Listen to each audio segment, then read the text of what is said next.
Hindi mo na ako kailangan kamayan. Hoy kuya! Wala akong pakialam sa sasabihin mo. Tumatawag si tita. Hello po tita, bakit po? Ganun po ba tita? Sige po tita, babanggitin ko po kay Ara pagdating po niya. Sige po tita, salamat po. Ara, tama-tama, nandito ka. Hoy kuya, bakit po? Upo ka muna dito, may sasabihin ako sa'yo. Sige po. Ar, tumawag nga pala sa akin yung pangalawang asawa ni tatay. Yang sabi, mag-abroad muna daw siya. Wala daw pag-iiwanan nung anak nila ni tatay. Kaya sa atin daw muna siya. Total, matagal na rin naman wala sila nanay at tatay eh. Pati dadalawa na lang tayo dito sa bahay. Kaya pumayag na rin ako. Pati Ar, kapatid din naman natin yun eh. Kuya, bakit ka pumayag? Alam mo na ang hirap ng buhay natin dito eh. Magdadagdag ka pa ng palamunin. Anong ka ba Ar? Huwag kang magsalita ng ganyan.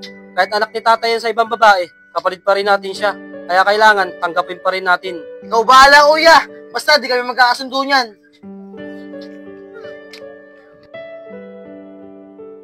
Kuya, maraming salamat nga po pala sa pagsundo sa akin. Napakabait niyo po talaga. Wala yun. Obligasyon ko talaga sunduin ka. Pati alagaan kayong dalawa ni Ar. Kapatid ko kayo eh. Oh, malapit na pala tayo eh. Tara na. Tara na po. Nandito na tayo, Amboy. Tara ka, pasok ka. Ar, nandiyan ka na pala. Ito nga pala kapatid natin si Amboy. Amboy, upo ka. Salamat kuya. Ar, ito nga pala si Amboy. Kapatid ko. Kapatid mo na rin. Kuya Ar, ako nga po pala si Amboy. Hindi mo na ako kailangan kamayan. Ikaw pala si Amboy, yung kapatid namin, na anak ni tatay sa ibang babae. Hoy, Ar, tumigil ka nga dyan. Huwag ka magsalita ng kanya kay Amboy. Kapatid pa rin natin siya. Hoy kuya, wala akong pakialam sa sasabihin mo. Basta di ko ito matatanggap bilang kapatid. Dahil anak pa rin yan ni tatay sa pagkakasala. O paano kuya? Aalis muna ako. Sumasama kasi yung ihip ng hangin dito.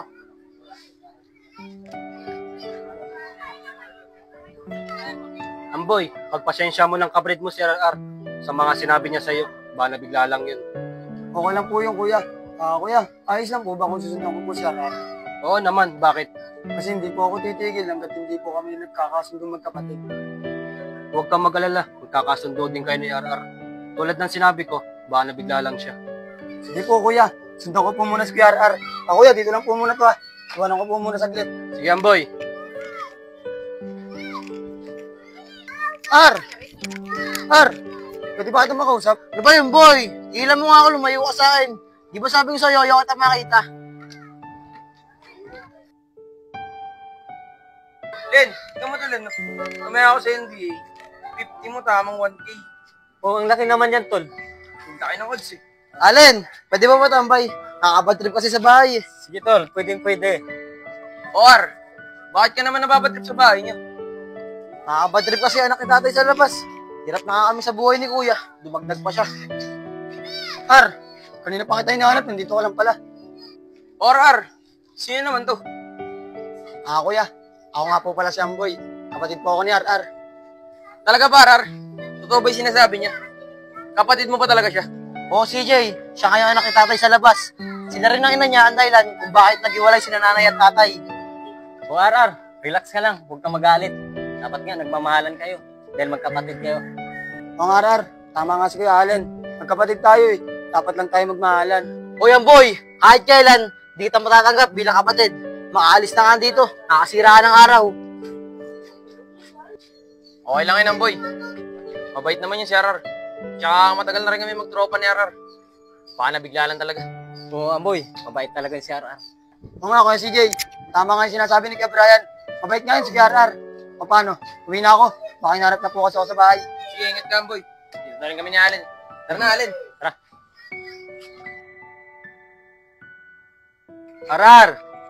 Arar! Kuya, bakit po? Sa tingin mo, Ar, anong magandang pwede kong gamitin sapatos dito?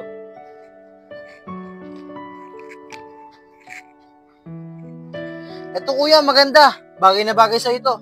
Sige, ito na lang gagamitin ko. O paano, Ar? Dito na ako. Ikaw na magligpit niyan na. Sige po.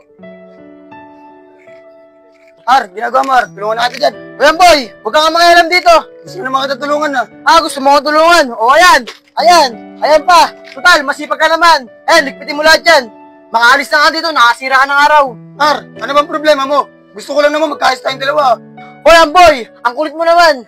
Di ba sabi ko sa'yo, di na tayo magkakasundo, at kahit kailan, di tayo tuturing na bilang kapatid ko. Kaya, Amboy, tigil-tigilan mo ako. Diyan ka na nga.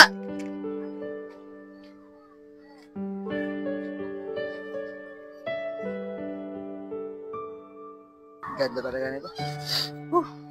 O RR, napaglinis ka na ba ng bahay? Opo, kuya.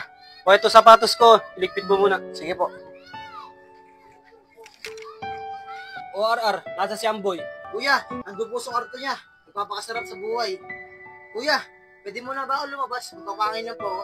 Sige RR, mag-iingat ka. Alam mo maraming loko dyan. Pero maya-maya, uwi ka na rin at kakain pa tayo. Sige po, kuya. Oh, Brian, nandiyan ka na po pala. Anong oras ka pa po dumating? Nasaan po si RR? Si RR, nagpaalam sa akin kanina, magpapahangin lang daw siya. Ganun po ba? Kuya Brian, pwede ka po ba siyang sundan? Sige Amboy, mag-iingat kayo sa labas ha. Pero maya-maya, uwi na rin kayo at kakain pa tayo. Sige po kuya. Uy, Alin. Malakas yung kalaban natin mamaya. Lalaro ka ba? Oo naman, tol. Lalaro ako para manalo tayo. O ikaw, lalaro ka ba? Mga kuya, Naman, tol. pwede niyo ba akong samahan? May bibili lang ako sa palengke. Ay, hindi kami pwede ni Alin eh. May laro kasi kami mamaya eh. Di ba, Alin? Oo, may laro kami, tol. Ganun po ba? Sige, ako na lang po. Sige, Ar, ingat. Len, mukhang napapasarap ng baynahin dito.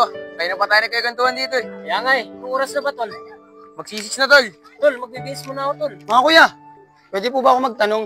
Kanina ko pa po kasi nahanap si RR. Napansin niyo po ba siya? Pinapahanap na po kasi siya ng kuya ko kasi po kakain na po kami. Oo, dumaan nga siya dito kanina. Sabi niya, pupunta doon siya ng palengke. Ganun po ba? Salamat po mga kuya. Sige, ingat ka, boy. O paano, tol? Mauna na ako. Sige, ingat ka. Malayo pa yung bahay namin na.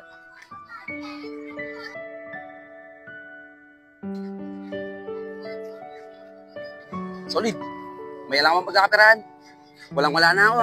Kailangan ng pera. Ako nga rin, Chano eh. Walang-wala rin ako ngayon. Pero, kung galala, hanap tayong didiskarte yan. Ayun, Chano, pagkakaperahan. Si Solid. Ako na bahala dyan. Sundan ko. Sige. Sundan natin. Tara. Uy, bata! Ano yung pera mo? Hoy, kuya, pera ko to, kuya! Bigyan mo na yan. Bigyan mo na. Bigyan mo, kuya! Tapos ba? Pera mo! Bigyan mo yung pera mo. Hindi, kuya, Uy! akin to! Si RR yun ah! Bigyan mo na. Bigyan mo yung pera mo ha, makulit ang bata ka! Hoy, ginagawa sa kapatid ko! Takbo na! Hoy, bata! Nagpapakabiyahan ka ha!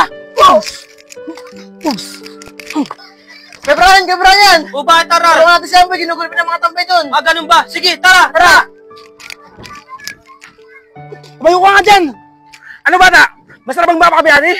Nandahil sa'yo! Nauna kami nakita! O anong ginagawa niyo sa kapatid ko? Itawan niyo yan! Ano Amboy? Okay ka lang ba? Okay lang po ako kuya. Ang mahalaga po sa akin, nakatakbo po si RR. Boy, maraming salamat sa'yo ah. Dahil niligtas mo ako. At kung hindi dahil sa'yo, baka ako na nangyari sa akin. Siyempre RR, kapatid kita eh. Tutulungan kita. At saka RR, sana matanggap mo na ako bilang kapatid. Kasi tatlo na lang tayo dito nila kay Brian na magkakapatid. Kaya dapat magkasundo tayo at magtulungan. Oo nga RR, sana matanggap mo na si Amboy bilang kapatid natin. Kasi halos si Tayana niya buhay niya para lang mailigtas ka. Opo, Kuya Brian. Tanggap ko na po si Amboy bilang kapatid. Boy, pasensya na sa mga nagawa ko at nasabi hindi maganda sa'yo. Sana mapatawad mo ako. Simula ngayon, babawi na ako sa'yo. Kapatid. Maraming salamat sa iyo RR.